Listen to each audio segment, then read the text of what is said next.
Bonsoir et bienvenue. That was Victor O, a musician from Martinique, who will be joining us on March 31st for the final event in our series. My name is Christina Seelander-Boussuin. I'm the Executive Director of Alliance Française here in Minneapolis, St. Paul.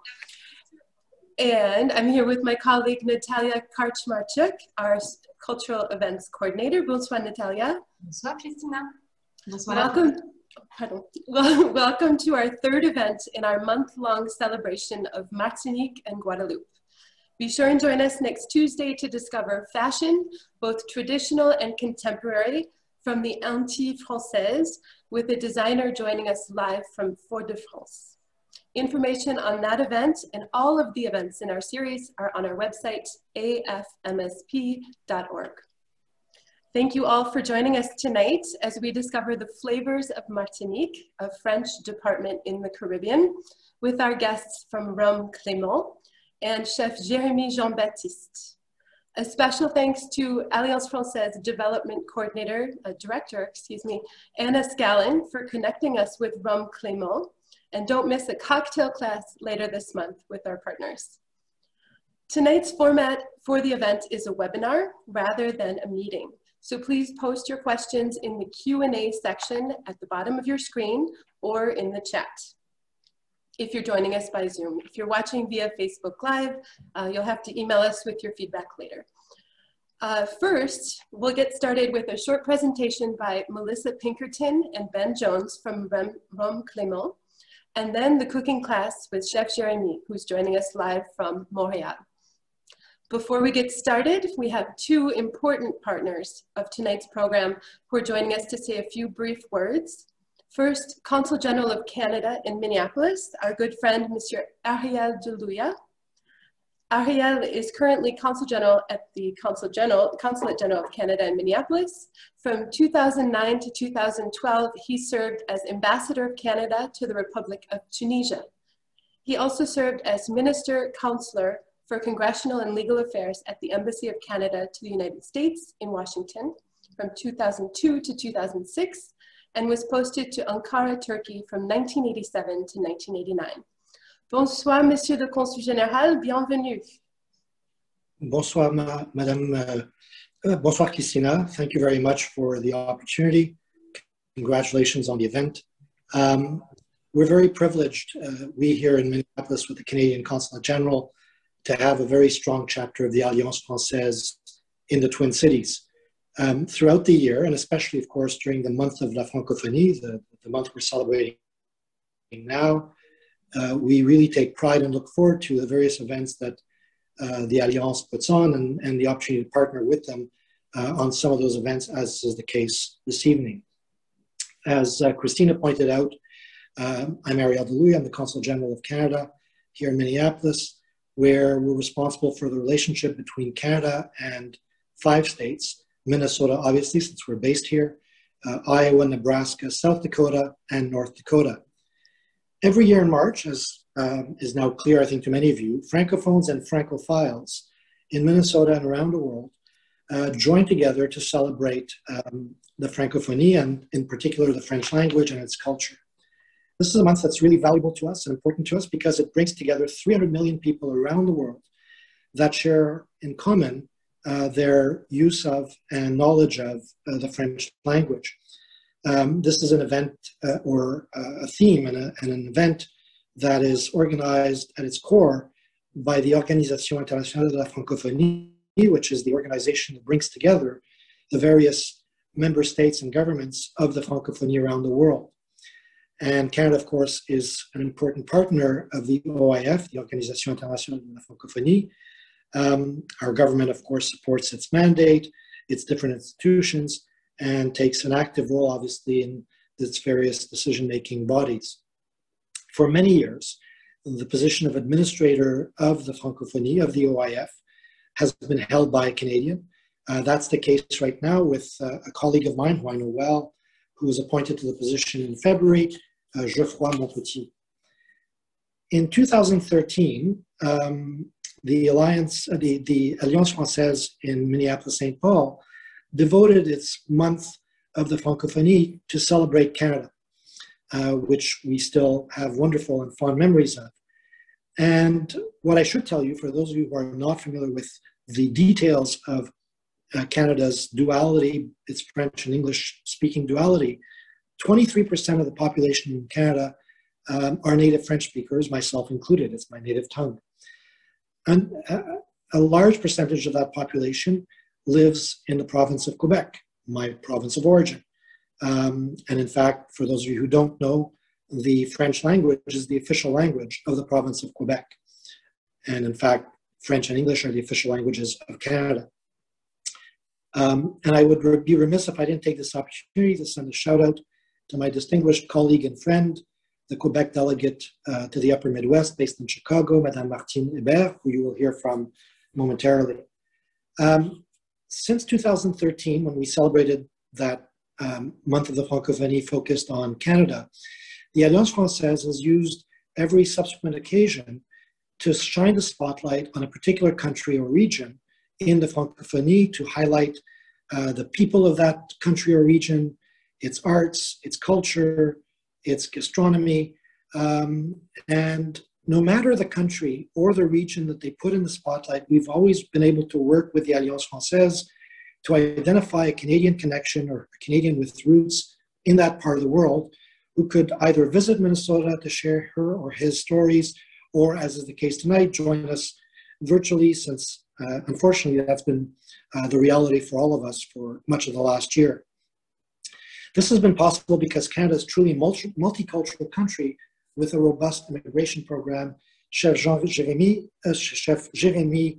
Jean-Baptiste rather, and even myself are examples of that as immigrants to Canada. We're delighted this year to be able to discover along with you the richness of the French Antilles. That's the region of focus for 2021. And of course, when Christina suggested to us that we sponsor an event with Chef Jérémie, a gentleman who was born in France, of course, with roots in Martinique, and who now lives with his family in Quebec, we were excited and willing to jump on board 100%, or as we say in Quebec, embarquer à 100%. That's not necessarily the French that many of you who live in other parts of the Francophonie might understand, but for those of us from my part of the world, that's what we say. So all that to say, bienvenue au Minnesota, Chef Jérémie. We're delighted to have you with us. We're excited to learn how to cook traditional Martinique cuisine. You gave us a foretaste in the lead up to the event, and I can't speak for everyone, but I'm already hungry and looking forward to hearing more. So in closing, let me wish all of you bon appétit and enjoy this wonderful evening and this month of celebration of French, its language, its culture, its richness. Bonsoir. Thank you, Consul General de Luya. We appreciate you taking the time to join us, and thank you for your support of our series. Another key partner for tonight's event is the Delegation of Quebec in Chicago. And with us is Martine Hébert, the Déléguée. She's head of office at their office in Chicago, which is affiliated with the Ministère des Relations Internationales et de la Francophonie du Québec. Martine took office as Quebec delegate in Chicago on July 29th, 2019. She holds a bachelor's degree and master's degree in economics. In recognition of her level of excellence and her career, she was awarded an honorary degree by the Faculty of Arts and Science at the Université de Montréal. Madame Hébert has also authored a number of publications related to government relations, such as the book, The Secrets of Lobbying, which sounds like a page turner. She also taught the first course in government relations at Université de Montréal. Bonsoir, Madame la Déléguée. Bonsoir Christina, bonsoir tout le monde. Merci beaucoup pour cette invitation ce soir. Thank you very much for this invitation tonight. I would really like to thank you, Christina, and your team for your excellent work all year long, and more specifically for your work this month in promoting le français, la langue française et le Québec in the Midwest. So, you know, the Quebec government office in Chicago is very happy to collaborate and work with the Alliance Française de Minneapolis. As you might know, our delegation covers the 12 states of the Midwest, and one of our mission is not only to support the economic relationships between U.S. partners and the Quebec businesses, but also to promote all cultural aspects, such as, of course, notre beautiful French language. The delegation is also proud to support the Alliance Française in their chosen team every year, with this year celebrating Martinique and French Antilles. And as a Quebecer, I'm very pleased that Chef Jérémie is with us tonight, and I can tell you that I'm very, very proud of our gastronomy, which is very diversified. And this activity actually demonstrates the culinary expertise and diversity and richness that we have in Quebec, while spotlighting a dynamic Québécois chef with a Martiniquaise and French roots. So it's going to be a very good mix that we are going to see tonight. Having already worked with the famous chef Paul Bocuse in Lyon, Chef Jean-Baptiste will illustrate his talents with un dombré of shrimp, followed by a fantastic dessert sorbet, sans oublier the best part of it all, the fameux petit punch. We wish you a wonderful and enjoyable cooking class this evening. Best luck to everybody recreating Chef Jérémie's recipe at home. And as the famous Julia Child always said, bon appétit. Oh, merci Martine. Natalia, can you tell us what happens next? Thank you very much, Monsieur le Consul, and thank you, Madame la Déléguée. Thank you for your time, and thanks a lot for your support again. Before we turn it over to our two Rhum specialists, we would like to thank all the people who made donations for tonight's event. Thank you for your generosity in helping us to further enrich our cultural programming at the Alliance Française. Tonight's donor, you might know about that, have been entered into a drawing to win a bottle of rum from our partner Rhum Clément. So I'm going to ask an uninvolved person to help with the drawing. Maybe Ben, if you don't mind, can you pick a number between 1 and 46, please?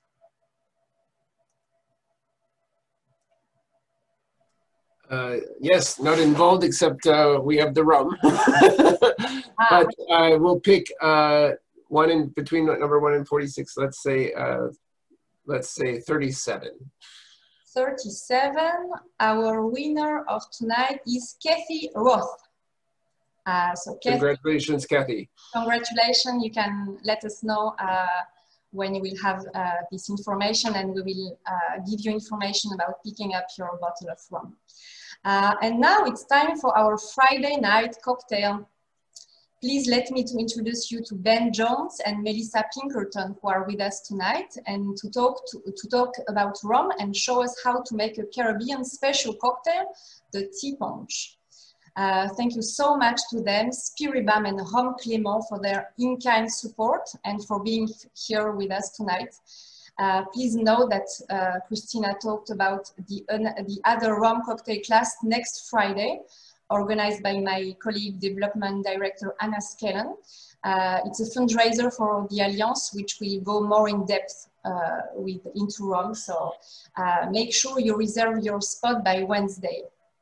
So Melissa Pinkerton is a hospitality industry veteran based in Chicago with a passion for cocktails and the culinary world. She currently heads up Spiribam USA in the Midwest, representing brands from Martinique and St. Lucie. Ben Jones is the managing director of Spiribam North America. They are both lovers of good food and great music. Melissa et Ben, à vous la parole. Hi, thank you so much. I'm going to go ahead and share a screen here, just a short presentation, just to introduce rum in Martinique and a bit of the history there and how it came to be.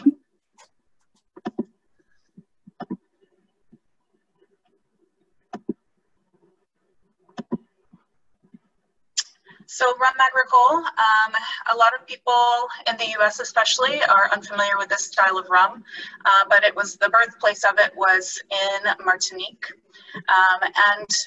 As many distilleries as we still have on the island and different brands that are created on the island, Rhum Clément can be known as kind of the founder of Rhum agricole, and I'll get into why. As you know, as the Caribbean curves down into the Lesser Antilles, you'll see Martinique there. And again, it is still a territory of France, a state of France. So they abide by all sorts of EU laws, regulations, especially when it comes to making rum. Omer Clément, known as the godfather of Rhum agricole, he was the first Black doctor in France, and also the first Black plantation owner in Martinique. He purchased Domaine de la Gageau and a sugar refinery, and they turned it into a distillery making rum.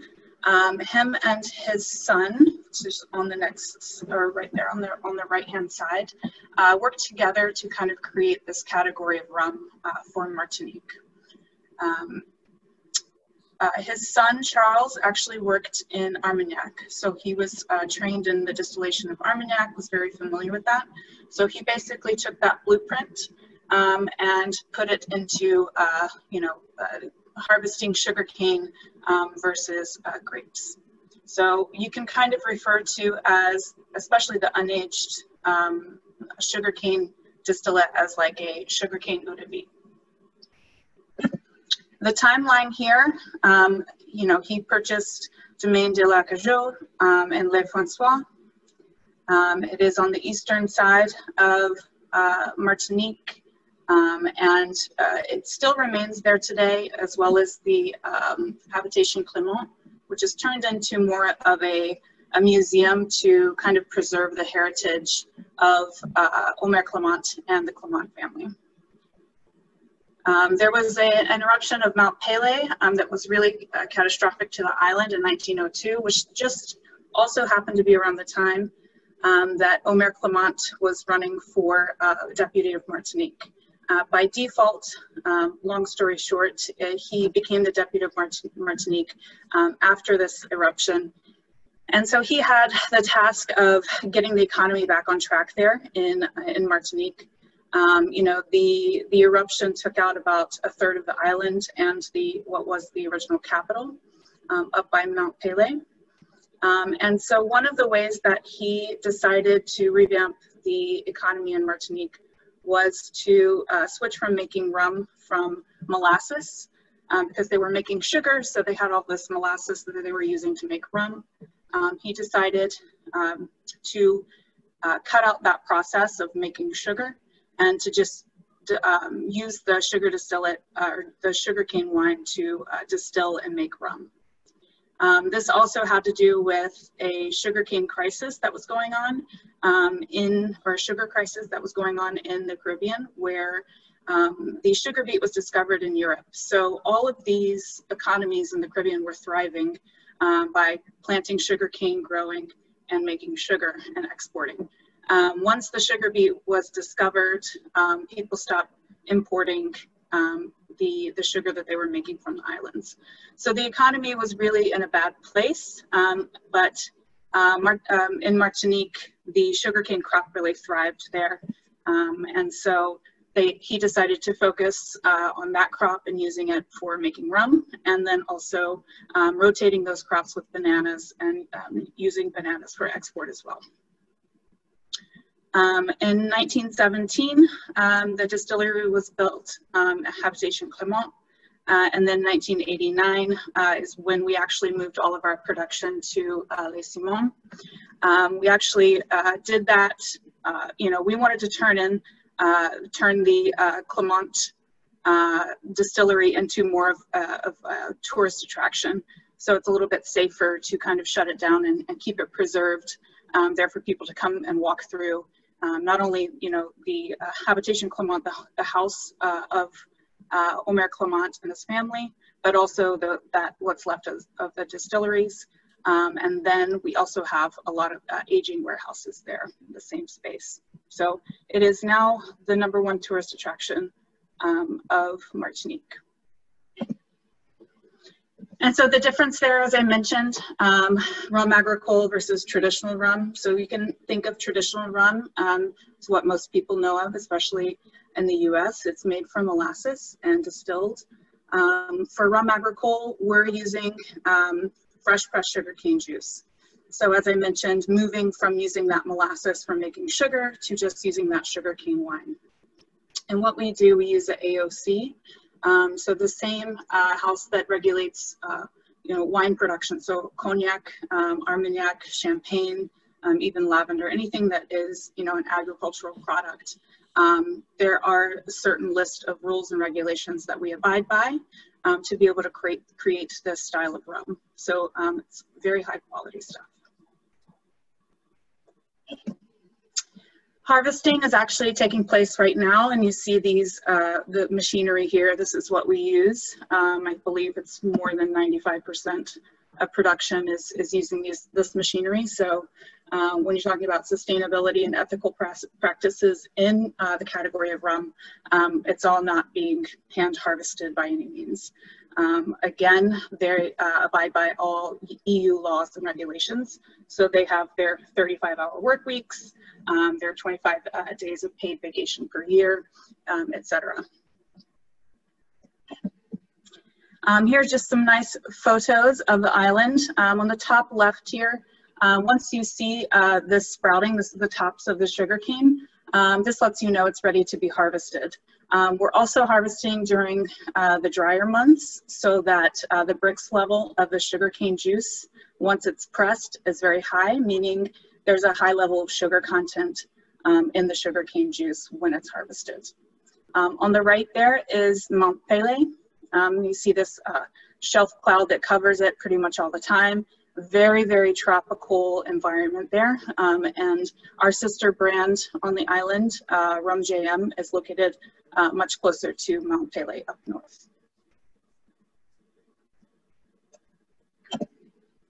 So as we harvest, then we press in the same day. So it's very fresh sugarcane juice that you're getting. We're using the local water source to extract the juice as well. And we're getting that sugarcane, those fibers, as dry as we possibly can. So it's pressed a couple of times throughout this whole machinery. I can literally smell this right now. It's a really delicious, sweet, natural smell that happens when you're crushing the sugarcane juice.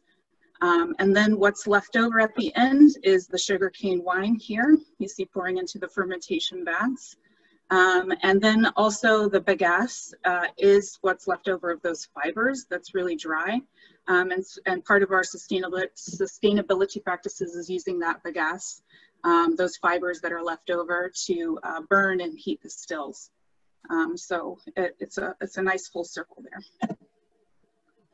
I can't really get too deep into all the rules and regulations, but here are some photos of the fermentation tanks. We ferment for about 24 hours.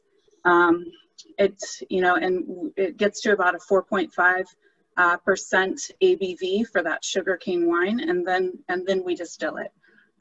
So typically when you're talking about rum or anything you're distilling, a longer fermentation is going to equal more flavors. So, a lot of trial and error went into creating these regulations for rum agricole in Martinique. So the 24 hours is what we typically stick to for the flavor profiles we're looking for.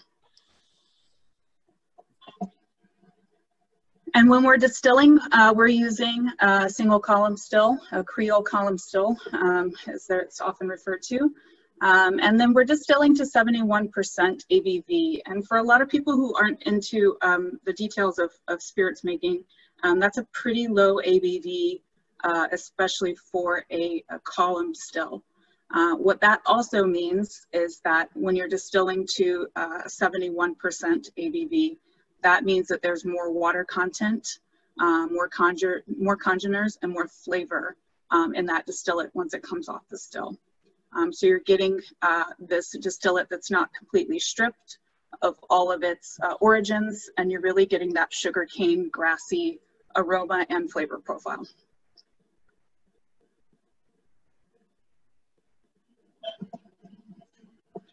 We do rest the distillate after it's distilled. And, you know, this is after it's a single distillation process, so there's a lot going on in that distillate, so it does need to rest for a while. So we use these steel tanks. We do not rest in wood until we're aging it. So it's really just having that distillate mellow out. Usually about 3 weeks, especially for rum that we're going to be aging. And then 6 months for more for our Blanc rums. And when we're creating those Blanc rums, we're cutting it with that local water as well. So that 71% ABV is going to be cut down to, you know, 55%, 50%, 40% based on what we're bottling. When we're aging, as I mentioned, that Habitation Clément, we have many different aging warehouses there on the campus too. And Rhum Clément on the island is the #1 aged agricole rum consumed on the island. And so we also experience a big angel share loss because of the heat and humidity on the island. So we're losing up to, you know, 9% of volume from those barrels when we're aging it. Robert Perronnet, he actually just retired, but he's been our go-to man there in our cellars for over 30 years. We're sad to see him go, but you know, we were happy to have had him for over 30 years. And last, before we get into the cocktail hour or the cocktail class from Ben Jones, these are the items that we offer.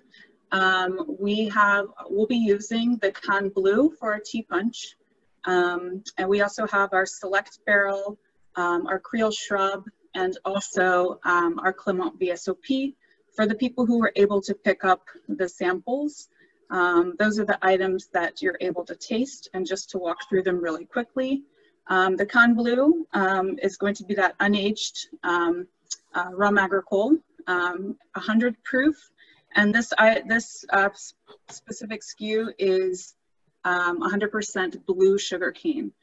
Blue sugarcane is just a varietal that just produces this very aromatic, floral, beautiful, citrusy white rum. So that's what we've used for a single varietal mark in our portfolio. The Select Barrel, I like to refer to it as the rum agricole made for the American palate. We're using various casks and an average age of 18 months for this rum. My favorite thing to do with the Select Barrel is to make a Manhattan. I think it just pairs really nicely with vermouth and bitters, and it's delicious. The VSOP is the other rum you have if you were able to pick up the samples. VSOP, that is reminiscent of Cognac, Armagnac. For our AOC regulations, VSOP is a 4-year age statement. And so this is 1 year in French oak and 3 years in ex-bourbon for this very soft tannin, easy sipping aged agricole rum, and arguably the most well-known aged agricole rum around the world. Last but not least, we did provide you with the sample of the Creole Shrub as well. I wish we had more time. We could do a whole class on the Creole Shrubs in Martinique. It is just a traditional drink that, you know, every family has a recipe for. They make it, they start making it around November and share with friends and family of the holidays. Typically orange, but it's going to be a citrusy liqueur. This one specifically is 80 proof. And now I will turn it over to Ben, and he will go into his beloved tea punch. Hello everyone. Bonsoir à tous. I will follow Melissa with a short presentation of how we make tea punch in Martinique. Try to do the best rendition, but as Melissa said, we're going to use the Clément Canne Bleu. It's 50 degrees, 50% or 100 proof, which is the typical strength of the rum that we use in Martinique. And then, as Melissa mentioned, from our sister distillery in the northern Martinique, we have sugarcane syrup. As you saw in the videos, the sugarcane juice is naturally brown. That's why you get natural brown sugar. That's the normal color. So when you take the pure sugarcane juice and you simply cook it down, boil it down, you get more concentrated sugarcane syrup.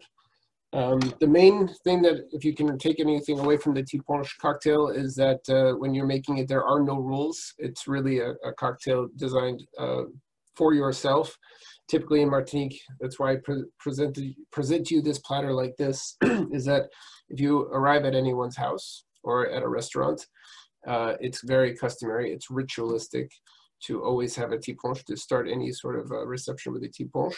But it's very rare that someone will make it for you. You will have a platter, you'll have a bar, you'll have something, something like this, where you can come and prepare your own tea punch. We actually have there's an expression in Martinique, which is chacun prépare sa propre mort, or each one prepares their own death. And that's really goes to show you like how everyone is quite specific about how they like their rum. Typically a platter might even have one or two other bottles of rum, Rhum Vieux or Rhum Paille, Sous-Bois, or white rum. I'm going to use the Canne Bleu tonight. And you can choose if you want to have natural sugar in the raw or cane syrup, and if you choose to use ice or no ice and what have you. And tea punch is really a part of the culture. It's the ritual. It is something that I would say, if I could make an analogy to espresso in Italy, typically you find small, short cocktails, very, very strong, that it's customary to have, one as you go through your day, just like the Italians appreciate their very strong espresso. But without delay, let me get started because I'm quite thirsty myself. I'm going to start with a lime.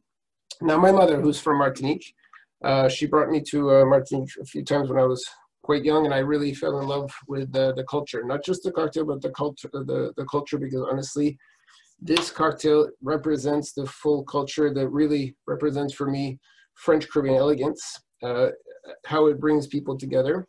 So as you can see, I just sliced what I call a lime coin. The idea would be to maybe get something like 50% zest to 50% pulp. Now, I'm just telling you the way my mother showed me when I was like 6 years old, because I was so fanatic about what was going on, the whole theater of it, so much that I said, please, I want to be the one that prepares your tea punch for you at the end of your work day. And so this is the way she asked for her tea punch, and that's the way I know all my life, and I'll share with you tonight. So she told me to cut the lime like this. You squeeze the lime into the glass to really, of course, get all of the juice out and some pulp, but you want to express some of the oils. The bitterness of the oils of the lime oil is also important. And then, you make sort of a clamshell or a taco with it when you drop it in. Because we didn't have bar tools at home, I'm going to use the cane syrup, the jam cane syrup here. And but if you were to use the natural sugar, you would either, according to the way my mother likes, you would either fill that clamshell or that taco with the sugar, or I'm going to use the syrup just to fill in the taco, the clamshell. And as I said, we don't have bar tools. I didn't grow up around a bar, so that was very simple, easy way to measure and to get, the perfect proportions that my mother really liked, which then she said, then you pour the rum just until the lime starts to float, just until the rum just passes the ends, the lips of the clamshell, I guess, of the taco. And then you have what we call in Martinique a boilele, and it's known as a swizzle stick. This comes from Martinique. You can find them sometimes in stainless steel, or we have some in plastic. But this is natural. It comes from Martinique, and you can find them in other islands of the Caribbean. It's actually a tree that grows like this, and the branches come off, and it continues. And simply the bark was peeled off, and the branches were clipped. And it's a very old ancient Creole cooking tool that is very. It's important to make your tea punch, and you swizzle. You swizzle. You want to agitate. You want to blend all the ingredients and get a nice froth. And right now the cocktail is finished.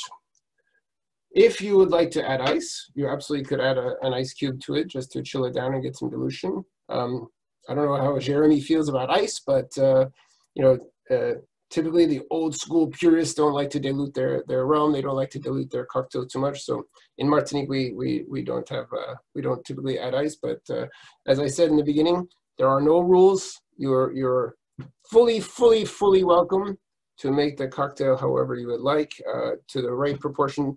Typically, I would say people who like the flavor of the rum, they use very little sugar, very little lime. Tea punch sec, a dry tea punch, or tea punch rude sometimes could be like that. And there you have it. It's very simple. It's a great cocktail to have at home. If there was one rule that I would say that goes with this tea punch, is that you can only make it with rum agricole. It will not work if you use another rum, just simply because, as Melissa explained to you in her presentation, we're using rum from fresh pressed sugarcane juice. It's distilled at a very low degree, so we capture a lot of the aromatic, the natural character, the organic flavor profile of the sugarcane and the terroir that comes through. The florality of the spirit shines through this cocktail, and so it really is the national cocktail of the French Caribbean. Santé, everyone. I hope you all have some rum with you and you're able to make your tea punch and share with us. Santé, and enjoy your class with Jérémie. And one more thing for all of our viewers that are in St. Paul and Minneapolis, just wanted to share with you real quick we have a deal going on with Southlandale Liquors and Thomas Liquors, and this flyer, you don't bring it into the store. They're actually going to do orders by email. If you want to pre-order anything, you can let them know. So you can use this QR code. We also can send out a link if the QR code isn't working, and you'll email each store to, if you're in Minneapolis, you can use Southlandale. But just to give you a little extra something special if you'd like to try some more rum. Thank you very much. Yeah, and I think all the participants have received your pre-order forms, Melissa, so thank you very much. Well, thank you all very much, and enjoy the cooking class. Thanks a lot. Thank you to both of you. So while you are enjoying all your cocktail for tonight, allow me to introduce Chef Jérémie Jean-Baptiste, live from Quebec. Jérémie, you are here now. Hello. So Jérémie was born and raised in Burgundy in a Martinican family. Son of a restaurateur, he knew that he wanted to be a cook, but his parents didn't want. He worked in sales, the hotel industry, and with a fashion designer in Paris. But at the age of 21, he returned to his first love, cooking. In Lyon, he learned the basics of French gastronomy at the Brasserie Le Nord with chef Éric Pensu, meilleur ouvrier de France. He also earned his baking diploma. He worked as a chef for the Tour de France and as a sous-chef for the professional Lyon soccer team. Chef Jérémie now lives with his family in Quebec, where he enjoys training young chefs and leading culinary classes.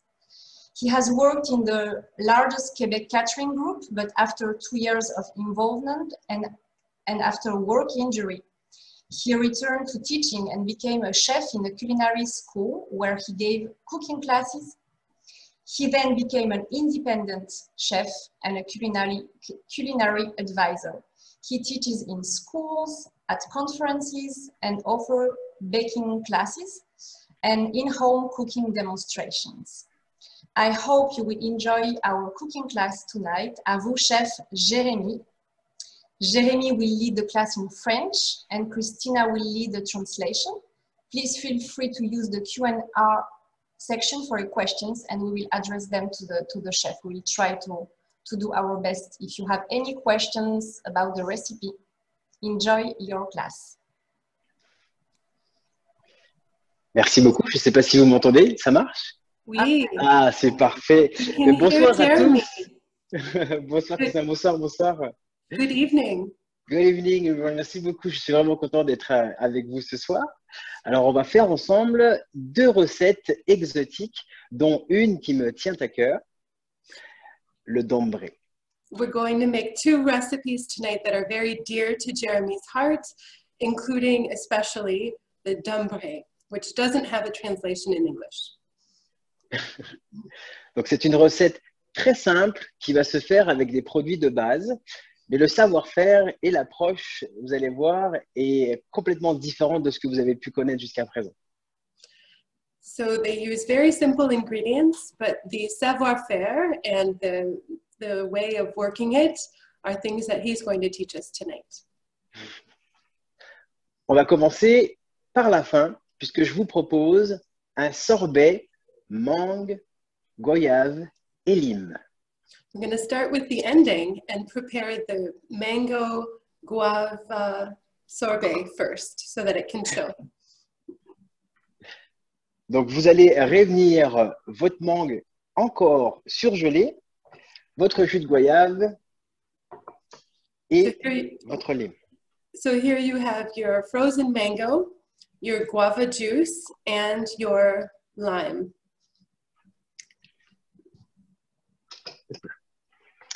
Dans un premier temps, on va verser la mangue dans notre blender. Juste ici. First, you put the mango in the blender.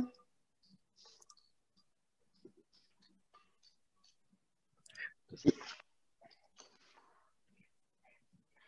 Le jus de lime. The lime juice.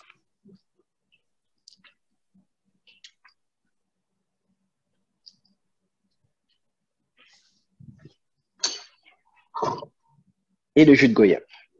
And the guava juice.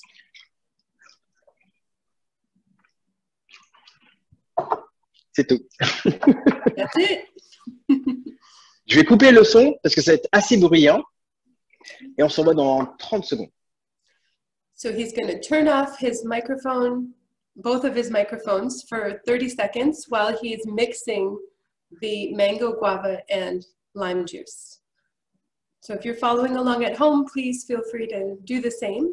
I'm not sure how many of our participants are doing live preparations in your kitchens, but you can see here that he's mixing it so that it's thoroughly liquid.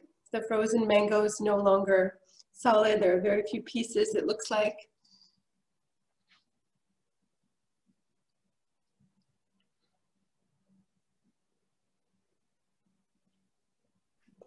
Parfait. Perfect. Donc le sorbet est terminé. Vous allez pouvoir le verser dans un récipient. Vous voyez, il a déjà une texture assez épaisse.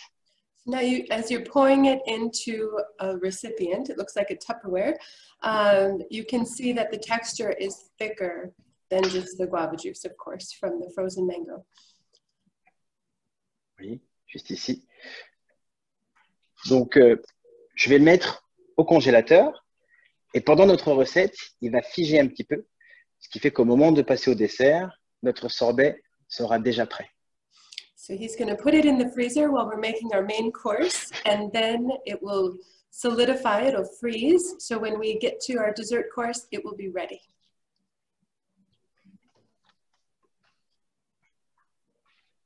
Là. Très bien. Notre dessert est maintenant terminé. Nous allons pouvoir passer aux choses sérieuses, le dambré. So now that the dessert is prepared and just needs to chill, we're going to get down to serious business, the dambré. Je m'installe pour que je puisse bien voir correctement. Just getting settled in with his big, looks like an electric wok. Oui. Un wok électrique, n'est-ce pas? Oui, c'est ça. It's an electric wok. C'était plus pratique pour moi. More practical for him. I think for our participants on the materials list, we had said casserole, frying pan. Tout à fait. Alors, nous allons avoir besoin, juste ici, je peux vous montrer, donc, de tomates, persil et carottes. Okay, so here we've got our tomatoes, our parsley, and our carrots. Un oignon, une gousse d'ail et des feuilles de laurier. So we have an onion, we have goose d'ail, garlic clove, and then we have our bay leaves. J'ai ici de la pâte de tomate, So that's the tomato concentrate. l'équivalent d'une cuillère à soupe. Okay, 1 tablespoon, a big generous tablespoon it looks like. Voilà, parfait. Donc là, on vient de réunir tous nos ingrédients pour la préparation, mais dans un premier temps, nous allons commencer par faire le dombré. Okay, so now we've got all of our ingredients. We're going to start by making the dombré. Pour le dombré, nous allons avoir besoin de farine, We need flour to make the dombré, d'un petit peu de sel, a little salt, et de l'eau froide. and cold water. Voilà. On va commencer par une petite pincée de sel. We'll start with just a small pinch of salt. Look like a big pinch, but you know, chacun son goût. Everyone has their taste. Okay, so put a pinch of salt in the flour. Vous allez utiliser juste une seule main pour mélanger et garder une autre main toujours propre. I think this is an expert tip. He's going to use one hand to mix the flour and salt and keep one hand clean. On commence par mélanger le sel et la farine. So mix up the flour and salt. Et ensuite, incorporer l'eau jusqu'à obtenir une pâte. Allez-y doucement. On a besoin d'avoir quelque chose qui se tienne relativement bien. Okay, so then while you're mixing with one hand the flour and salt, you start adding water little by little. You don't want to add too much. You want to have a pâte, a dough that is resistant. Alors, avant de vous lancer, attendez un petit instant. Je vais vous montrer le résultat final. Ça va vous donner une idée de la quantité d'eau à mettre. If you're following along at home, maybe wait before you add too much water so you can see what you want the final consistency to look like. So he's going to show us now what it should look like when you've added a sufficient amount of water without adding too much.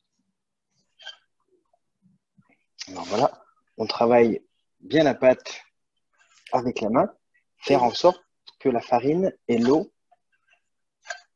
You're really exercising the muscles of your hand while you're mixing it up to make sure the water and the flour have become homogenized.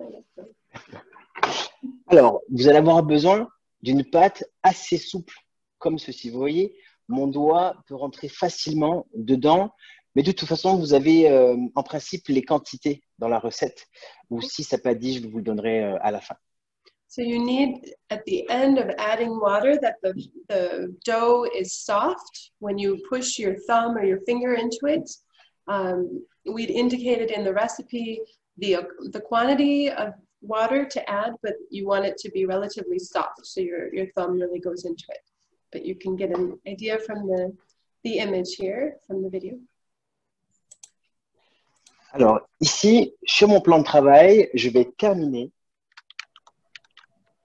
de mélanger la farine et mon eau bien à plat. Donc, ceci... Jérémie, nous avons une question. Is the dough also sticky? Est-ce que la pâte doit être un petit peu collante?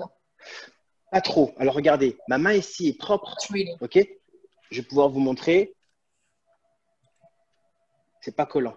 Yeah, so if you looked at the video right now, Jérémie just is touching it with his clean hand, with his left hand, and it's not sticking to it.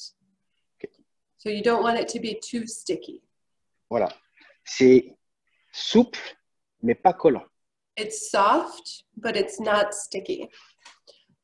So now he's putting it on the countertop, and he's continuing to mix it. Donc là, ici, je vais mélanger ma pâte jusqu'à obtenir quelque chose de bien uniforme et surtout en surface de relativement lisse. So he's going to keep working it on the countertop until he has a uniform texture and it's quite smooth. Voilà. À partir du moment où j'obtiens un résultat comme celui-ci, So you can see on the camera on the left, the close-up image, that it's a soft and smooth texture. It doesn't stick to his finger. Before we go on, are there any other questions from our participants at home? Let's just give them a second to see how they're doing. They might be typing with sticky fingers. Alors, à partir de maintenant, on va pouvoir faire… Jérémie, on a une question. Ah, oui. Est-ce que ça doit être un peu collant maintenant? Tacky. One of our participants asked if it should be slightly tacky now, and I'm not quite sure what that means. Alors, si ça devient un petit peu trop collant, parce que vous avez mis trop d'eau, vous pouvez rajouter un petit peu de farine. Okay, you can add a little more flour if perhaps you put in too much water, if it's too sticky, if it's too moist. Vous voyez un petit peu à quoi ça doit ressembler? Can you see in the close-up image what it should look like? Voilà.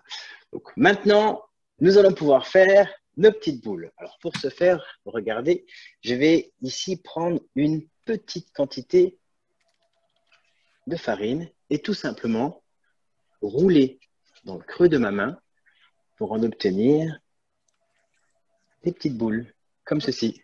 So now we're taking little pieces of the dough and we're going to roll it and make little balls, as you can see.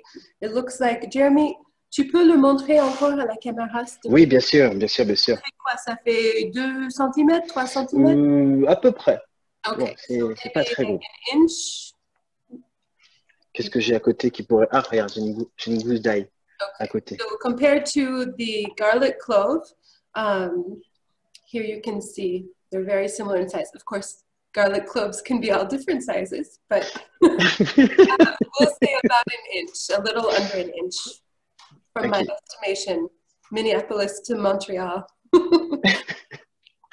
Alors, ici, l'idée, c'est de reproduire cette petite boule avec toute cette pâte ici. Donc, allez-y chez vous. Vous pouvez travailler à plusieurs. On va venir pincer avec le bout des doigts, comme ceci. You can engage all of your family members and friends who are at home with you, and you're going to make these little balls just under an inch with all of the dough that's remaining. Jérémie, on a une question sur la température de la casserole. Ah! On doit la préchauffer ou pas? Pour le moment, non. Mais effectivement, nous allons avoir besoin de préchauffer notre casserole avant de commencer. Okay, so there was a question in the chat about the temperature of our casserole, our dish, our pan. We don't need to be heating it up just yet, but we will shortly. And Jérémie will tell us all about that. So here you can see more examples. He's making the dough balls.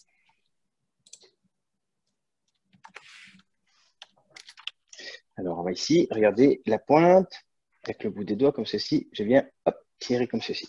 So he just pulls off a little corner of the dough, as you may have seen, and then he rolls it between his two hands. So everything you need to know in life you learned in kindergarten, and you probably did this with Play-Doh. Alors, je vais vous parler un petit peu du dombré. Pourquoi j'ai choisi cette recette? going to tell us while we're making the dough balls about the dambré and why he chose this particular recipe. On t'écoute. Mais pour commencer, j'en raffole. Alors pour moi, c'était comme une obligation de vous en parler. Well, the first reason is because he loves it and he can't get enough. So it was obviously the first thing that came to mind. Ensuite, c'est un plat qui a une histoire, puisque au départ, cette recette était faite avec des choses pas chères. And then it's a dish that has a story. It was made with ingredients that weren't expensive, that anyone could find very easily and inexpensively. Et avec le temps, c'est devenu une recette classique, familiale et rassembleuse. So, with time, it became a recipe that was traditional and familial, something you enjoyed with your family. I think I maybe missed the last part of what you said. Tu peux répéter, s'il te plaît? Oui, bien sûr. C'est devenu un plat de tradition et qui rassemble. Okay, it became a tradition and a dish that brings people together, that brings family together. Ensuite, pourquoi j'ai choisi cette recette? Tout simplement parce que j'ai les mêmes problématiques que vous. The other reason he chose this was he has the même concerns or problems that we do. Oui. La journée de travail, s'occuper des enfants ou pas, et faire le repas en fin de journée, moi toujours ras-le-bol. So after a long day's work, and then if you have children, that on top of it, then it's time to make dinner. And it can be a lot to ask, and maybe you're running out of energy. And so it's quick and easy and good. Exactement, exactement. Des choses très simples, rapides à faire. Je me dépêche pour faire les petites boules de dambré et passer à la suite. Okay, so the longest part, it sounds like, is making the balls, the dough balls, but I'm sure all of our participants at home who are making them right now are doing great. Donc c'est l'occasion de réunir la famille, justement pour pouvoir faire les petites boulettes de dambré comme ça et passer un moment ensemble. Yes, it's a great time to bring your family all together at the end of the day while you're rolling up the balls of dough and have some time together. C'est l'occasion. On a oui. Une question personnelle. Oui. D'où est-ce que tu viens en Bourgogne? Où est alors en Saône-et-Loire, à 1 heure de Dijon. Dijon, c'est la Côte d'Or, mais nous, on habite le département juste à côté et on est à 1 heure, donc la Saône-et-Loire. OK. Thank you. Merci. J'en prie. J'ai amené un groupe à Dijon, justement, l'année dernière. Pardon, excusez-moi? J'ai amené un groupe de l'Alliance française à Dijon. Ah, d'accord. Vous avez été visiter un petit peu la capitale des Ducs? Oui, tout à fait. Exact. Oui, on a adoré. Alors, on a plusieurs questions, en fait. Oui. How many balls should we have? Combien de boules, à peu près, est-ce qu'on devrait avoir? 2, 4, 6, 8, 10, 12, 14, 16. Là, j'en ai fait 18. Jeremy has 18 dough balls that he has made. Donc, c'est un plat pour 2 personnes. Donc, vous voyez, j'ai compté à peu près 8 à 9 petites boulettes. So this is, he estimated this was for 2 people and that he made this, the quantities for tonight were for about 2 people, which I guess we hadn't said that. Donc ici, les boulettes sont terminées. Je vais vous laisser juste un petit instant, le temps que je me lave les mains, et puis comme ça vous permettra de terminer les boulettes. Ensuite, on passe à la suite de la recette. Okay, so Jeremy's just going to wash his hands, and we invite all of you at home who finished making the balls of dough to do the same, and he'll be right back with us to get on with our next steps. Natalia, have you ever made duambé? Is this something that we eat in Normandy? No, I haven't tried, and I really regret we don't have a proper kitchen here in my office, so I could follow. Not in my office either. I think we should launch a capital campaign and put in a cooking kitchen, a cooking classroom, Jérémie can come and cook for us live as soon as travel is safe and the borders are open. Great idea. Would you accept Jérémie to come to cook with us? Jérémie, tu viendras une fois que on a le droit de voyager, que Avec grand plaisir. Mais oui. Terminé. Ok. Super. Avec grand plaisir. Une salle de cours de cuisine ici. On va apprendre plein de choses ensemble, effectivement. Great. Parfait. So as soon as we get our cooking classroom here at the Alliance, Natalia and I won't be in our offices, and Jérémie will come, and we can now come and translate live and have all of you around our kitchen making the dough balls. So, all right. Il faut que je vous apprenne au moins une petite expression en créole. He's going to teach us a Creole expression. Natalia, would you type this for us in the chat? Yes. Thank you. Une expression qui passe partout. Vous allez voir, c'est très simple. C'est pas ni problème. Pas ni problème. Ça veut dire pas de problème. Pas ni problème. Pas ni problème. Pas ni problème. So it's an expression you can use anywhere. And the expression is, c'est pas ni problème. C'est ça.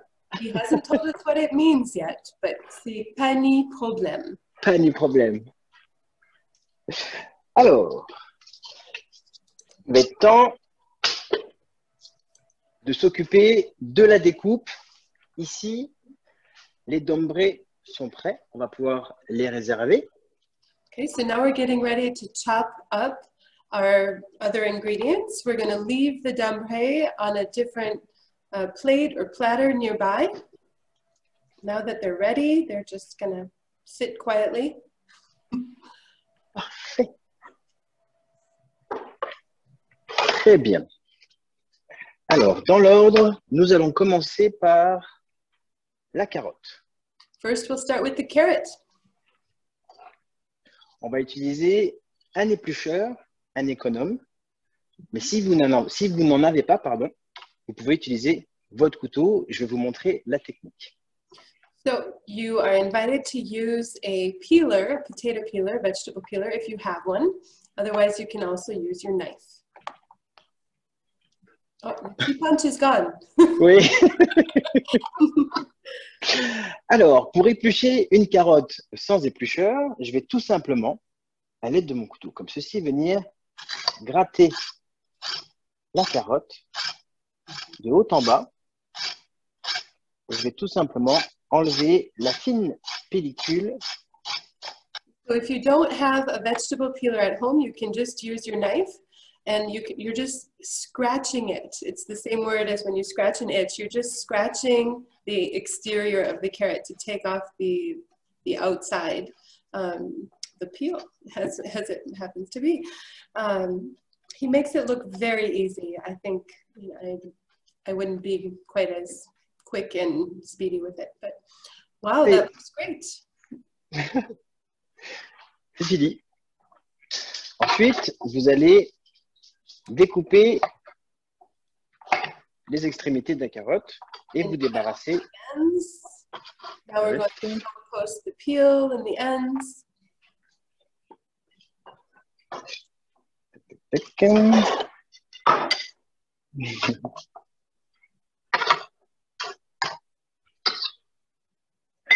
Voilà. Parfait.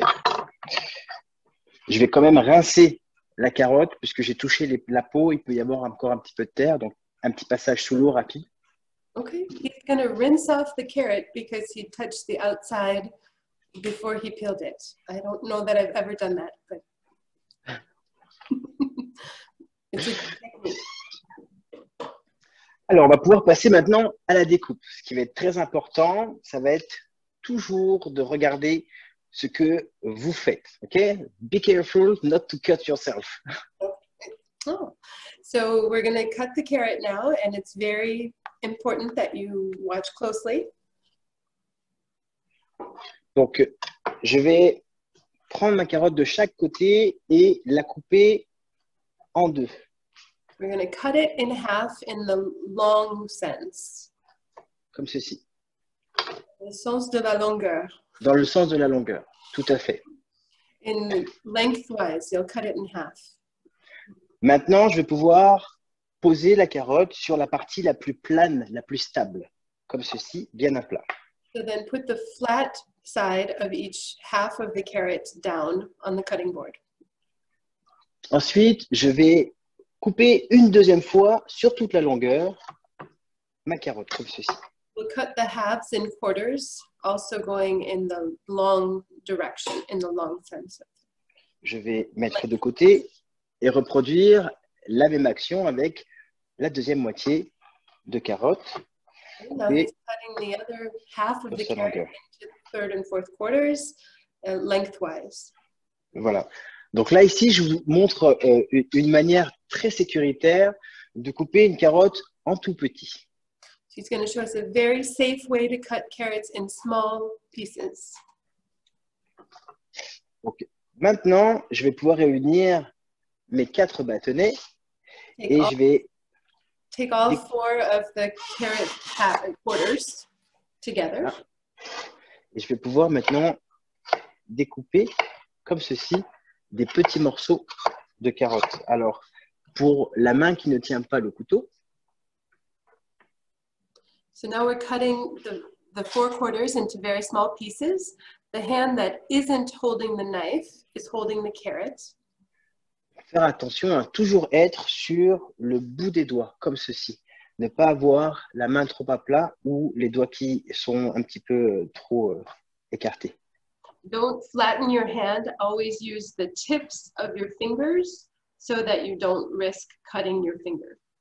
Voilà. Donc, de cette manière, je vais pouvoir prendre appui sur ma main opposée et venir découper. Ma main va me servir de guide. So the hand that's on the carrot is actually where the knife stops, and the knife abuts against your fingers that are bent, so that they can't, your fingertips couldn't be cut by the knife. On a terminé avec les carottes. Je vais pouvoir débarrasser mes carottes et les réserver. Okay, now we're going to put the carrots aside and keep them for later. Parfait. Je vais m'occuper de l'oignon. Donc là, ici, on va faire attention à bien découper comme ceci, dans le sens où ma racine a été coupée dans le centre, comme ça. So he cut where the root is in half. C'est très important parce que c'est cette racine qui va me permettre de garder les couches successives de mon oignon. And cutting it where the root was, where it connected to the root, is what will keep the layers of the onion intact as you're cutting it into smaller pieces. Donc pour éplucher, vous voyez, ça va être très très simple parce que je vais juste prendre la partie supérieure. Very easy to peel. You just take off the dry outer skin and then the skin just below, immediate below. C'est terminé. Donc ici, très attention de bien conserver la racine jusqu'au bout, parce que c'est ce qui va nous permettre, comme je l'expliquais, de tenir les couches successives. Et là, je vais découper juste la partie pointue, juste ça, comme ça. Hop. So you want to take off just the little end where the top was, or was that the root? Tu peux répéter ce que tu as dit, pardon? De bien conserver la racine jusqu'au bout de l'opération. Okay, so just take off the opposite end from the root, but keep the root so that your onion stays together and stays intact while you're cutting it up. Parfait. Donc à partir de maintenant, nous allons ciseler notre oignon, c'est-à-dire que nous allons chercher des petits cubes. Donc pour ce faire, je vais, à l'aide de la pointe de mon couteau, en allant jusqu'à ma racine, donner des petites entailles comme ceci. We're dicing the onion, as you can see in the close-up camera of Jérémie's cutting board. He took the point of his knife all the way toward the root and sliced it through toward the opposite end that we just cut off. So that way it has all of these separations, but it's still attached at the root. Donc pourquoi je garde cette racine? Tout simplement, regardez, vous voyez, ça tient grâce à ça. Donc ça, c'est très important. Maintenant, je vais mettre ma lame perpendiculaire à mes coups de lame et faire mes fameux petits cubes. So now you can see he's using the same technique as with the carrot to hold the onion, and using the hand, the knife, it's abutting against the part of his finger, but not the fingertip. So make sure you're keeping your fingertip underneath the rest of your finger while you're holding the vegetable as you're dicing it. On va faire une opération, encore une fois. On m'a posé la question tout à l'heure s'il fallait préchauffer. Ça va être le moment de préchauffer à moitié, pas très fort, mais on va y aller progressivement. Okay, so after you've cut the second onion, we're going to turn the stove on and heat up the frying pan or the pan that you're using. Jeremy's using a wok that's electric. And he said to use a medium temperature, so medium feu, medium setting on your stove. Alors, ici. Now we put the onion on the table with the carrots, or on the platter with the carrots. We're saving them for later, for the next step. La prochaine étape, les tomates. And, Ici, je n'ai pas vraiment de conseils à vous donner. J'attends de vous une découpe en petits cubes des tomates. Okay, so now it's time to cut the tomatoes. He doesn't have a specific recommendation on how to cut tomatoes. He just wants you to cut them into small dice.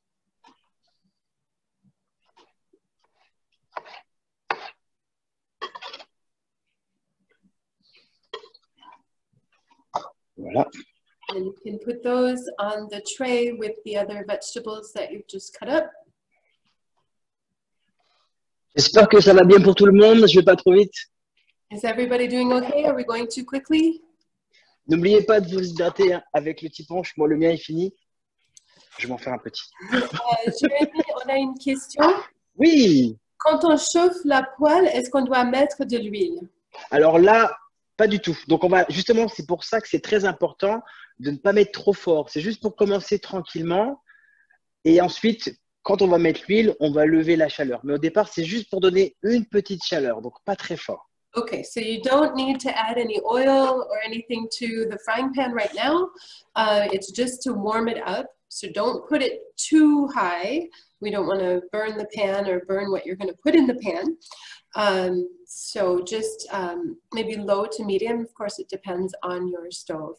And Jérémie, une de nos participants aimerait qu'on prenne une petite pause, enfin juste 2 minutes, qu'on se retrouve tous ensemble. D'accord. One of our participants who's cooking at home asked if we could just take a little second to slow down so we can all be on the same page and ready for the next step. So we'll just take 1 minute. And you were going to make another tiponche, is that right? Oui. So first you'll get your tomatoes though.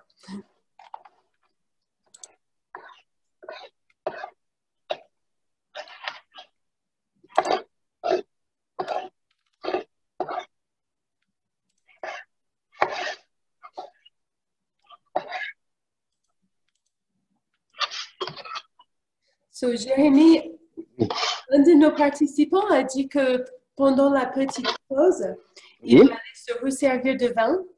Oui. Quel type de vin est-ce que vous conseillerez, enfin, tu conseilleras avec ce plat? Alors, ça va être simple, je ne vous conseille pas du vin. Tout simplement parce qu'il n'y a pas de raisin qui pousse aux Antilles.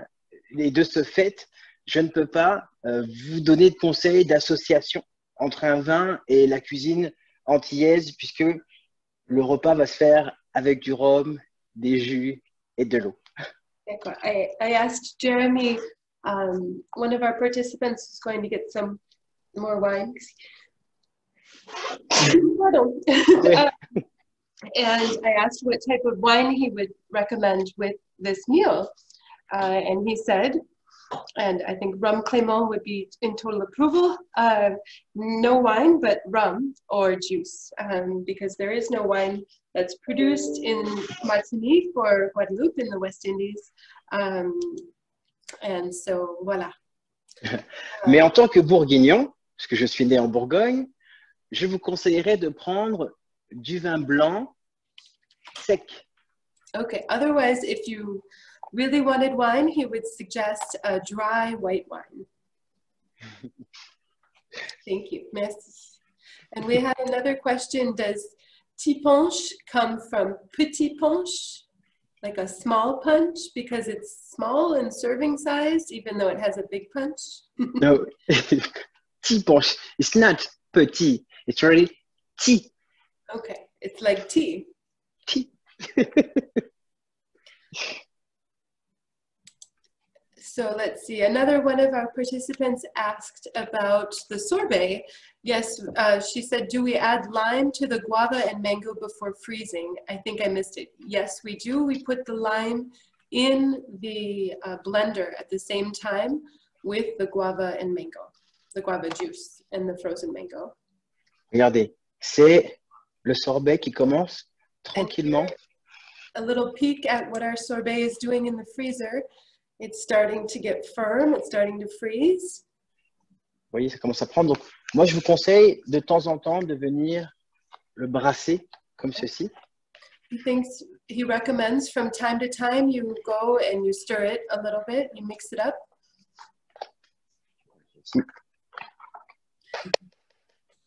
Et au congélateur jusqu'à la fin de la recette. And then put it back into the freezer. Be sure you don't forget that. And until the end of our dambré recipe. Alors moi, pour le tipon, je m'excuse, je suis à Québec, j'utilise du sirop d'érable. Oh, he uses maple syrup in his tea punch. Oui. It's very Quebecois. You should have told that earlier when we had the Consul General and the Delegate of Quebec. They would have loved that.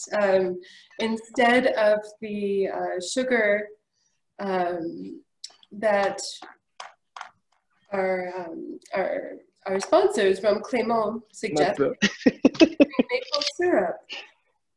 Mm. Mm. Excellent. You've adapted well to life in Canada, in Quebec.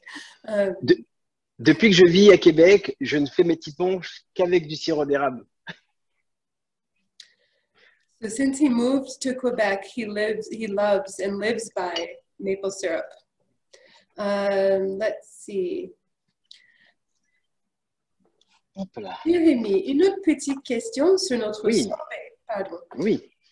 Quelle est la profondeur du conteneur, du récipient pour le sorbet? En fait, ici, je vous dirais que plus le récipient est grand, plus la surface va être petite et plus rapide le sorbet va prendre. Okay, so we had a question in the Q&A. What is the depth of the sorbet container that we're putting it in the freezer to freeze in? And Jeremy is saying the bigger the container is, the smaller the layer of sorbet will be. So it really depends on you. If you have a smaller container but want a thicker, oh, my light went on. A thicker container that your frozen sorbet is in to serve it. And let's see, our friend Valérie asked if she should clean her shrimp right now. Est-ce qu'on devrait décortiquer les crevettes, les nettoyer? Non. Valérie, non, pas du tout. C'est ce qui va donner du goût à la recette. Ah, that's what will give a flavor to the recipe. Thank you. And so, Jérémie, la profondeur, par exemple, du récipient que tu as chez toi, c'est 2 ou 3 cm ou un peu plus? Oui, c'est ça. Exactement. Okay, parfait. Merci. Ouais. So it looks like it's 2 to 3 centimeters in depth, the dish that Jeremy's using for the sorbet. If you wanted to be like Jérémie.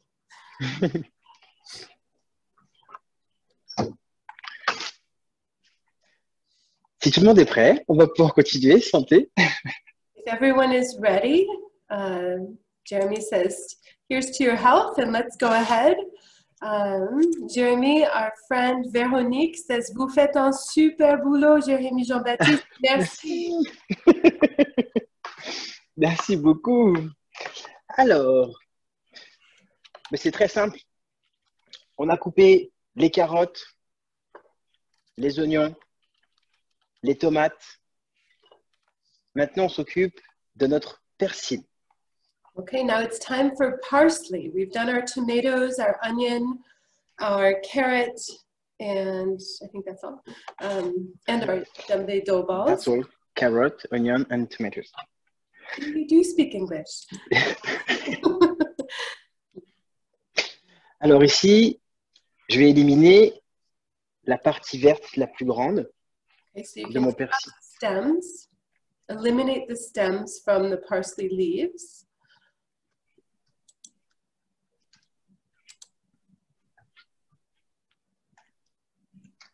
Ceci, parfait. Et ensuite, une fois qu'on aura réuni toutes les feuilles, on va pouvoir hacher grossièrement. And then once you've taken all the leaves off of the stems, we're going to chop it grossly. No, that's not a word. In big pieces. Yeah. Donc, toujours avoir la main sur le couteau et on va essayer de ne pas mettre à côté. Donc, toujours la main sur le couteau. Je vais simplement venir. My friend Jessie at the Alliance Française in Tennessee, in Nashville, said we would chop the parsley coarsely. Thank you, Jessie. Okay, I'm sorry, Jérémie, what were you saying? Qu'est-ce que tu disais? Pardon, je disais simplement de mettre la main sur le couteau, sur le dessus, comme ça, et de simplement venir hacher comme ceci. Donc, la main est en sécurité ici.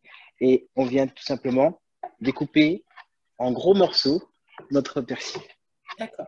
So your hand that is not holding the knife, you put on top of the knife blade. So it's lying perpendicular to the knife blade, and that way you don't risk cutting yourself, and you move the knife in different directions, diagonally, horizontally, so that the parsley is chopped coarsely. Là, c'est bon. On va pouvoir réserver le persil.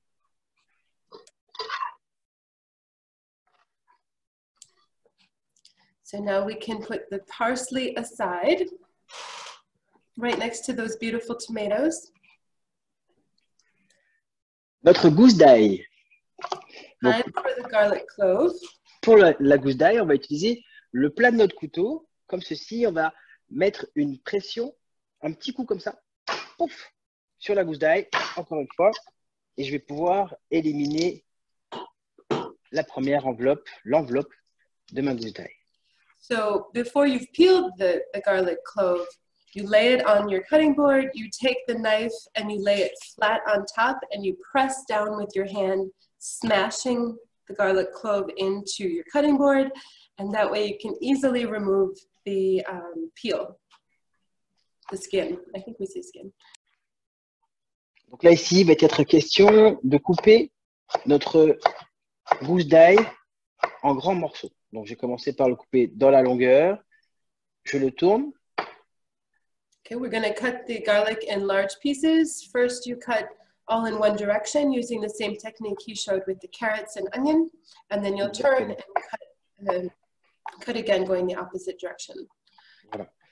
Or 90 degrees. Et quand j'arrive à avoir des gros morceaux comme ça, exactement comme le persil, la main sur le couteau et on vient.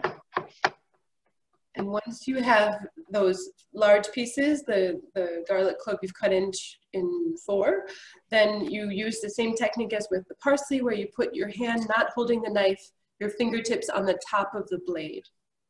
So that way you will not cut yourself. C'est terminé aussi. Et voilà, and now you set that next to our parsley on our vegetable tray. Donc voilà, ici, toute notre mise en place est terminée. Donc nous avons découpé les carottes, les oignons, les tomates, le persil et l'ail. So now all of our preparation is complete. We've cut and chopped the carrot, the onion, the tomatoes, the parsley, and the garlic. Voilà. On peut faire un petit peu de nettoyage et on va passer à l'étape suivante. Okay, so now you can tidy up your workstations and then we'll get to the next step.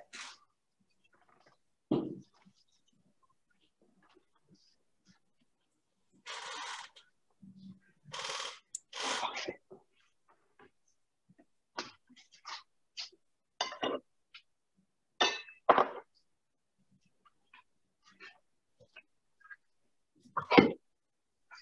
Alors, pour l'étape suivante, je vais récupérer un petit peu d'huile d'olive. For the next step, you'll need olive oil. Et là, en principe, je vais pouvoir tourner jusqu'ici. He's turning his other camera, so you have a close-up on the electric wok that he's using, but you are welcome to use a frying pan or similar dish at home. Donc, je vais commencer par verser l'équivalent de 3 cuillères à soupe. So he's going to use 3 tablespoons of olive oil. Même 4. Allez, let's do 4, not just 3. You have to see it sometimes. Alors, là, on va pouvoir augmenter la chaleur de notre casserole. Now we can turn up the heat of the pan. Bon, c'est bientôt bon. Alors, en principe, il y a un petit test qui nous permet de connaître la bonne température de notre huile pour commencer la cuisson. Okay, so there is a test that he's going to explain that'll tell us if the oil is the right temperature for us to continue. Avec ma cuillère en bois, je vais tester la chaleur de mon huile en simplement mettant ma cuillère en bois comme ça. Et si je vois des petites bulles sortir de mon huile, ça veut dire que mon huile est à bonne température. With a wooden spoon, if you turn, you kind of raise one end of the casserole, you put your wooden spoon where the oil's collected. If you see small bubbles collecting in the oil, then it is the right temperature to get started. Parfait. Là, ici, on va commencer avec les carottes. We're going to start with carrots. So once your oil is the right temperature, you can go ahead and put your carrots in. I hope he doesn't go too far because I can't help him if they burn. Donc ici, les carottes, on va pouvoir les faire colorer un petit peu moins d'1 minute. Okay. A little less than a minute. We're going to faire revenir. We're going to sauté the carrots. We want to give them a little color, a little brown them, I think we would say. Maintenant, on va pouvoir mettre les oignons. Next come the onions, not the tomatoes. Pas tout de suite.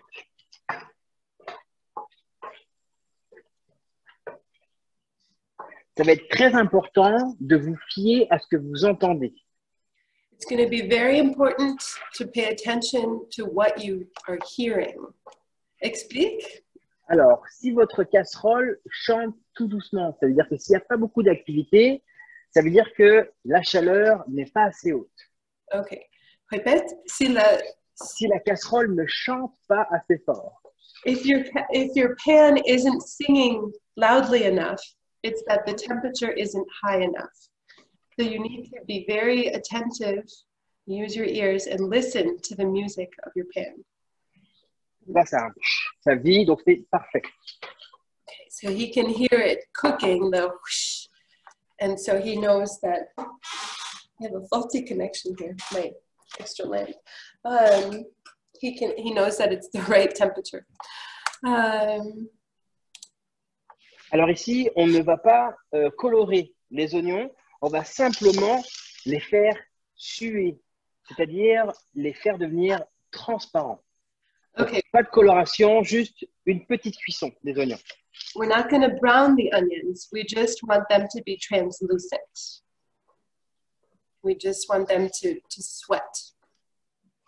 Donc là, j'ai pas encore assaisonné. So he hasn't added any seasoning thus far.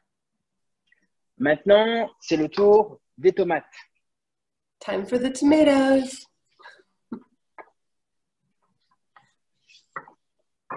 On entend, hein, ça chante. Can you hear them singing? C'est parfait.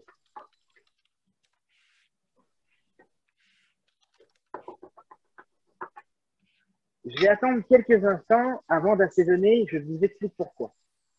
He's going to wait just a few moments before he seasons anything, and he's about to tell us why.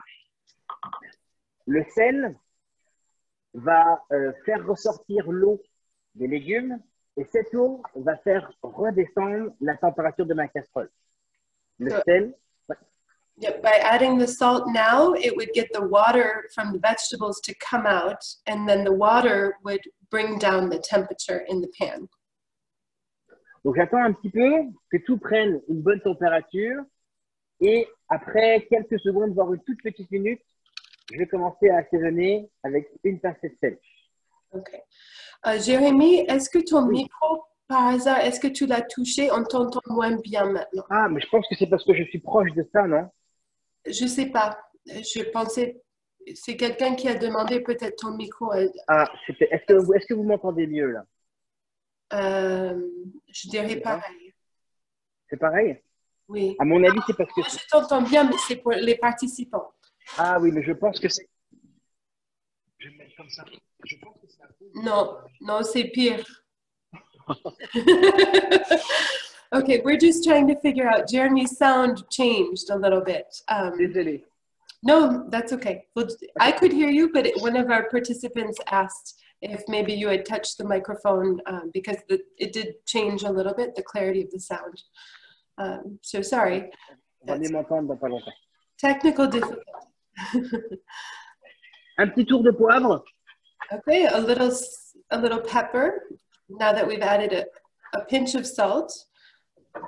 If you missed it right before the technical difficulties with the microphone, Jérémie added a pinch of salt, right? Une pincée, c'est tout. Pincée. Yeah, just. L'ail. And now we're putting in the garlic.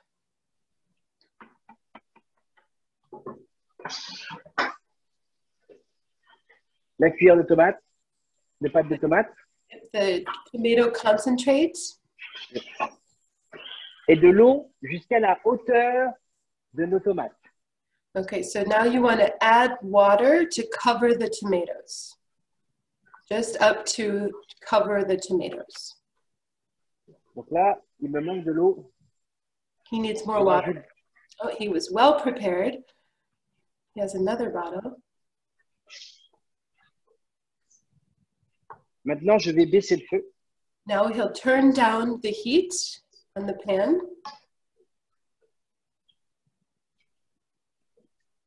Bien mélanger. Make sure you're mixing the ingredients really well. The tomato concentrate especially, I would imagine. Tac. Et maintenant, je vais rajouter tout de suite mes crevettes. And now come the shrimp. Here they come. Tes crevettes sont surgelées, décongelées? Elles sont décongelées, mes crevettes. Mais si elles sont surgelées, c'est pas grave. Okay. Vous allez pouvoir les mettre dedans. Ça va juste être un petit peu plus long. Okay, so Jérémie's shrimp have not been peeled or devined. They're raw, but they are not frozen. They're thawed, raw, unpeeled, divined shrimp. And if your shrimp are frozen, that's okay. You can use them the same. You can put them in now, and it will just take a little longer for the cooking time. But it won't change the recipe. You don't need to do any extra steps. You can just go ahead. Donc là, maintenant, on va pouvoir déposer les crevettes directement dans la sauce. So now you can start putting your shrimp in the sauce. Comment ça s'écrit d'ambé de crevette? D'ombré, D-O-M-B-R-E. Accent aigu. D'ambé de crevette. Oui. Merci. Excusez-moi, je suis de retour parce que je vois qu'un de nos participants a levé la main, Gary. Est-ce que vous souhaitez écrire votre question? Do you want to ask the question in the chat, Gary? Ah, yeah, you did. Thank you. So, Gary is asking about the bay leaf and thyme. Do you need them? We have the bay leaf and thyme on our recipe list. We have not used them yet. N'est-ce pas, Jérémie? Le feuille de laurier et le thym, on ne les a pas utilisés pour l'instant. Ben non, ça arrive tout de suite. Okay, so Gary, that's right around the corner. Just hold on to your bay leaves and your thyme. We'll be right there. Good question. Alors, justement, maintenant, les feuilles de laurier. Oh, and there they are. Now that we've put our shrimp in the sauce, we're adding the bay leaves and the thyme. Et le thym. Voilà. Donc là, ici, d'aspect, je vais rajouter un petit peu d'eau parce que j'ai besoin d'avoir un petit peu de liquide quand même. Okay, and looking at Jérémie's, just eyeballing it, it's a little too thick, so he's adding more water. So you can do the same if your sauce needs it. If you had added sufficient, Voilà. water, then you're fine, but it should be a sauce. Parfait. Les crevettes sont là. Maintenant, ça va être temps de déposer nos fameuses boulettes de dombré. Here come our dough balls. And now that the sauce is ready and the shrimp are in there, you can start popping them in wherever there's room. Et il faut qu'ils soient couverts de la sauce. Ils nagent dans la sauce. Oui, il faut que ça nage dans la sauce. Là, je vais encore, tu vois, je vais encore rajouter un petit peu d'eau. Okay, so you put the dough balls in the sauce where space allows, and they're swimming in the sauce. So the portion that is under the sauce is what's being cooked. Jérémie's stirring it up, and he said he'll be adding a little more water as well. Hop. Parfait, regardez. Je rajoute un petit peu d'eau.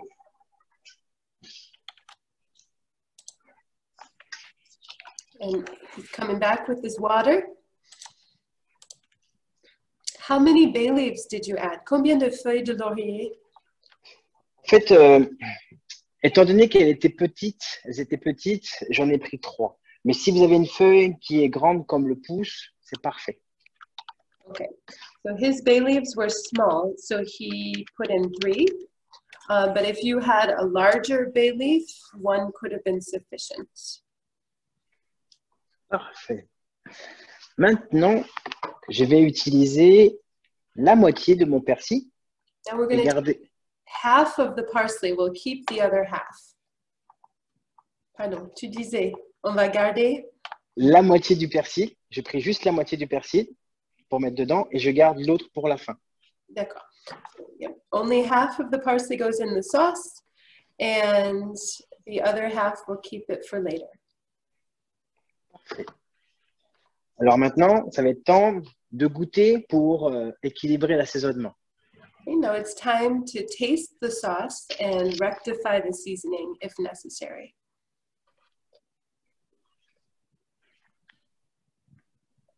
Ok. Donc moi, il va me manquer un petit peu de sel.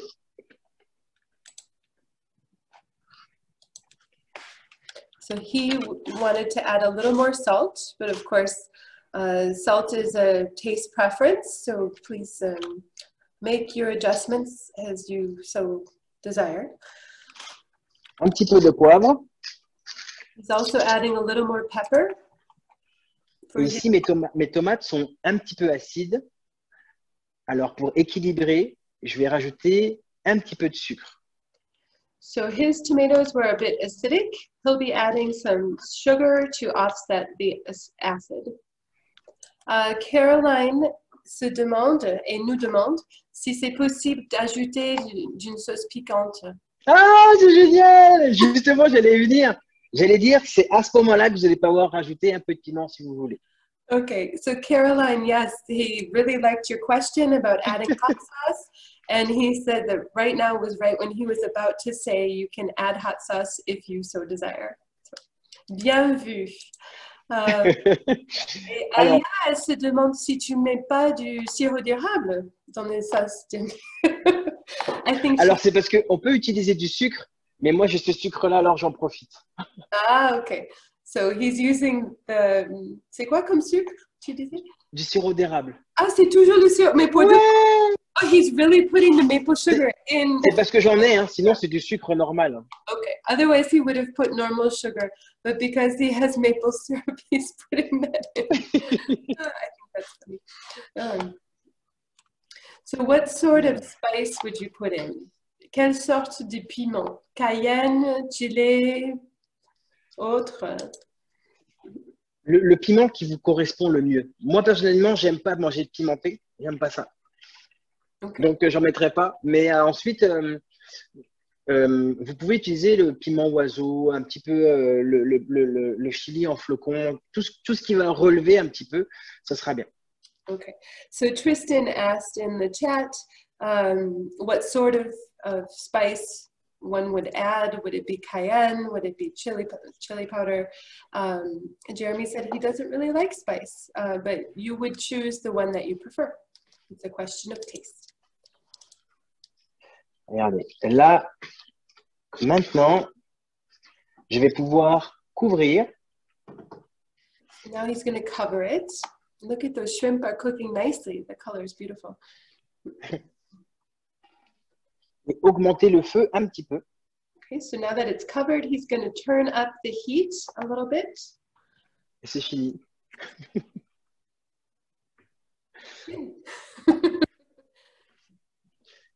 Alors là, je vais faire un petit coup de propre, préparer mes assiettes pour la présentation. Donc, vous pouvez faire la même chose à la maison, terminer tranquillement. Je vais répondre à vos questions. Et puis, d'ici 5 minutes, le temps qu'on range tout, qu'on échange un petit peu, ça sera prêt. Okay. And like any good chef, Jeremy is going to tidy up his work area, his kitchen, while the sauce and the shrimp are cooking, the djembe are cooking. And he invites you to do the same. And he's happy to answer any questions that you might have. Feel free to post them in the Q&A or in the chat. And also to tidy up your workstation, we'll get ready to plate our meal.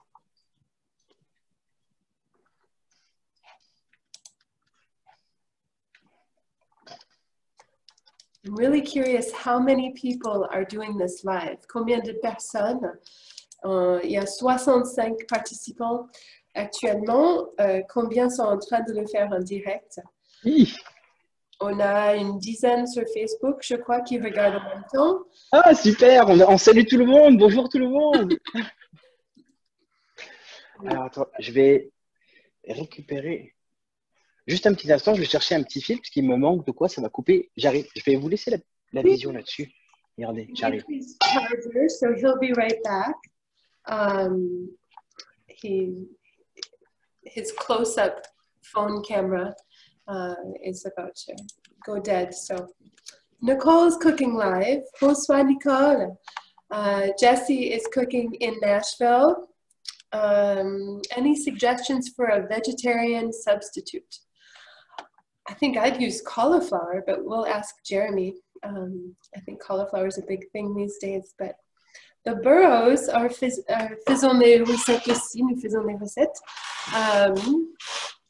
Jeff is the chef. Well done, Jeff. I hope everybody helped make the dough balls. Jérémie, ma copine à Nashville avait une question. Si tu peux des végétariens, qu'est-ce que tu conseilles à la place des crevettes? Ah, alors là, je vais conseiller des légumes rôtis au four, des légumes racines. Ça va être consistant, ça va être nourrissant. J'utiliserai la carotte, mais aussi de la courge, de la patate douce, donc coupée en gros morceaux avec de l'huile d'olive, du sel et du poivre au four, tout simplement. Et les mêmes étapes pour la sauce tomate. Et quand les légumes rôtis sont cuits, les mettre au même moment que les crevettes, à la place des crevettes. Okay. So in answer to Jesse's question about what he would suggest for a vegetarian substitute, he would use roasted vegetables. For example, squash or sweet potato. So you would roast those in the oven beforehand and then incorporate them in the sauce. And when roasting, he would use a filet of olive oil, a drizzle of olive oil, maybe. Let's see. Oh, il y a quelqu'un de Floride, Stéphanie en Floride. Oui! Bonsoir Stéphanie. Bonsoir Stéphanie. Rick dans le Wisconsin à Madison aussi. Bonsoir Rick. That's great. I'm so glad we have people from all across the country. See, other questions? This. Right. Great. Oh, et Fargo. Bonsoir, Jeanne. Is it Jeannie or is it Jean? In French, we would say Jeanne. But bonsoir, Fargo. Glad to have you. On devrait pas tarder à arriver à la fin de la cuisson. Moi, je serai bientôt prêt pour vous présenter tout ça. Okay, so Jeremy, in looking at what is happening in his kitchen, he thinks that it's just about ready, and he's going to show you how we would plate it. Et on demande qu'est-ce qu'on met en accompagnement, avec quoi on sert en général ce plat. Donc en fait, on a Rien d'autre. Tout est là. C'est pour ça que j'aime cette recette. Tout est là. Okay, so we don't need another, rice or pasta or potato or some other side dish to go with this, some sort of carb, I guess, usually. This is everything. Everything is in this dish altogether. Alors, on pourra regarder. Je ne sais pas si vous allez voir. Là. Wow.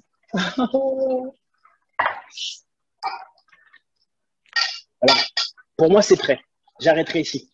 Okay, for Jérémie, his is ready. When he looked at it, he said, yep, it's good to go. And how did you know that? Comment tu savais que c'était prêt? Qu'est-ce qu'il t'a dit? Qu'est-ce qu'il m'a dit? J'ai utilisé des crevettes grises. Oui. Et les crevettes grises, en cuisson, sont devenues roses. Et c'est le signe. Donc, quand les crevettes sont cuites, l'ensemble est prêt. Oui. So, because Jeremy used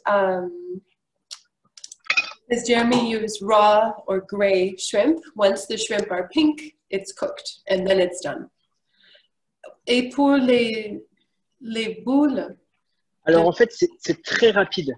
Okay, so le temps de cuisson des crevettes, c'est à peu près le même temps de cuisson des boules. So the time it takes to cook the dough balls is very quick, and it's faster even than the raw shrimp. So once the shrimp is ready, you're good to go. It's time for dinner. Donc c'est là où ça va être très important de faire des boules pas trop grosses et régulières. Tu peux répéter, pardon, j'étais oui, à répondre à une question dans le chat. Ah, pardon. Donc en fait, ce qui se passe, c'est que c'est très important de faire, au moment de faire les boules, de faire des boules petites et régulières. Okay, so it's important, right now you'll see the importance of making the dough balls that were the same size and that were very consistent in size, so that they all cook quickly, I would imagine, but he's going to tell us more.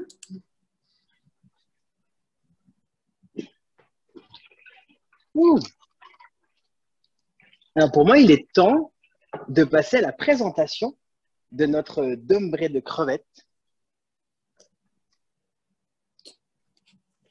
So now it's time to serve our dombré de crevettes. Regardez comment c'est magnifique. Ici. How beautiful it is. It's magnificent. Oui. Donc, tout est prêt, tout est là. Ça va être un plat qu'on va pouvoir déguster tranquillement. On va même pouvoir se servir de nos mains, pouvoir décortiquer les crevettes et manger comme ça du bout des doigts. Vous allez voir, c'est hallucinant. So it's something we're really going to enjoy. We're going to use our fingers to peel the shrimp. It's going to be just a delicious feast. Jérémie is very excited, as I hope you are at home, especially those who are cooking along. Jérémie, d'où viennent tes parents en Martinique? De Saint-Joseph. Okay, so Julien à Chicago. Oh, salut Julien, enchanté. Les parents de Jérémie sont de Saint-Joseph. Saint-Joseph. Okay. Ici, je termine avec, hop là, prendre un petit peu plus joli, quelques feuilles de persil. Now we take the rest of the parsley that we hadn't used, that we were saving, as a garnish to make it even prettier. So all of the people making this at home, you can send Natalia and me your home addresses because we haven't been cooking and now we're hungry. I'm just kidding. You can also send us your pictures, the pictures. Great, that would be wonderful. Et hop là. Someone suggested une bonne touche de baguette to eat with this, to sauce with, pour saucer, and I think that's a beautiful. Oh oui, oui. I think that ça va de soi. Yeah, that's obligatory. Oh là là là là là là. Ouh. Donc voici pour notre dumbré. Et on va finir avec une petite poule comme ça, juste ici. J'arrive. Et voilà. Ah, Aurélie's grandfather is from Saint-Joseph. Ah, ok. Ils doivent se connaître. They must know each other, Aurélie. C'est sûr. And Famille Julien Matos. from Trinité. Trinité? Ah, bah, j'ai de la famille. Julien, ça fait plaisir de te voir. Ça fait longtemps. Donc voici pour notre dumbré et je vais regarder pour le sorbet. All right, let's take a look. We've got our beautiful dumbré and look at the sorbet. Wow. C'est prêt. Donc là, je vais pouvoir faire un petit bol avec notre sorbet. Regarde, on va faire ça bien.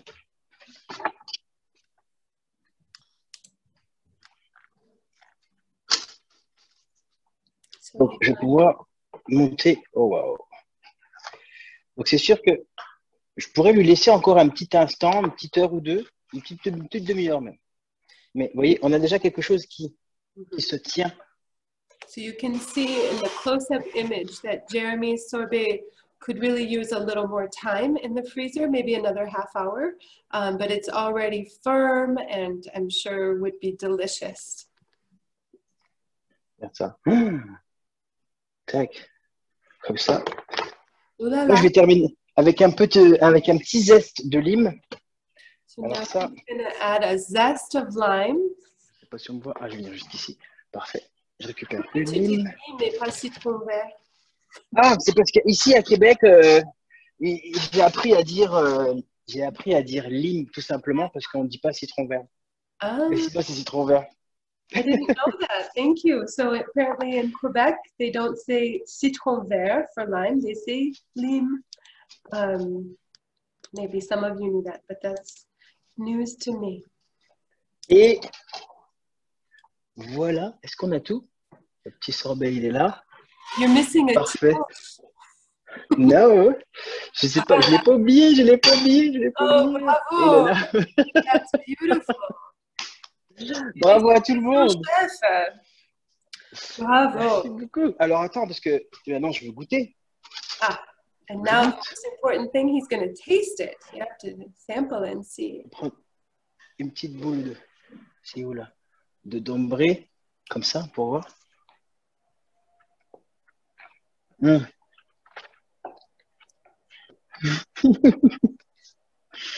On n'a pas besoin d'accompagnement. It doesn't need any side dish. It doesn't need anything to accompany it. Ça fait comme des gnocchis en fait. It's like gnocchi. Gnocchi. Donc là, on vient jouer avec la sauce on vient manger des crevettes, on mange avec les mains, on discute, on prend un petit verre de thé punch et on refait le monde. So just enjoy your dinner, have another sip of your tea punch, and we'll solve all the world's problems.